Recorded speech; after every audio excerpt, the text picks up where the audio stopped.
Hello అండి. Antioxidants, fibres, carbohydrates, proteins ఎంతో పుష్కలంగా ఉండే ఉలవలతో వడలు మన హెల్త్కి చాలా మంచిదండి. బాడీ అనేది డీహైడ్రేటెడ్ కాకుండా ఉంచుతుంది ఉలవలు.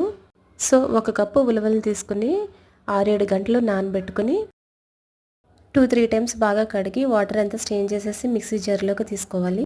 చిన్న అల్లం ముక్క, 2 పచ్చిమిర్చి వేసి మిక్సీ పట్టుకుని వేరే బౌల్లోకి తీసుకున్నాక ఉల్లి తరుగు, కొత్తిమీర తరుగు, కొంచెం సాల్ట్, 1/2 టీ స్పూన్ జీలకర్రను వేసి బాగా కలుపుకొని డీప్ ఫ్రై కోసం ఆయిల్ని సిద్ధం చేసుకుని ఎంత సైజులో కావాలో అంత సైజులో వడలు చేసుకుని స్టవ్ని మీడియం ఫ్లేమ్లో పెట్టుకుని వేయించుకోవాలి.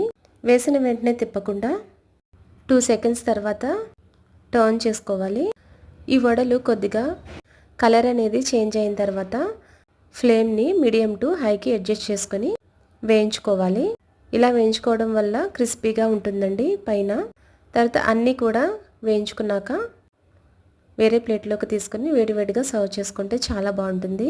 ఎప్పుడు ఉలవలతో చారు కాకుండా ఇలా వడలు కూడా ట్రై చేయండి. హెల్త్కి చాలా మంచిది. ఈ వడలు అయితే పైన క్రిస్పీగా చాలా బాగున్నాయండి టేస్ట్ అయితే. Thanks for watching. Please subscribe my channel.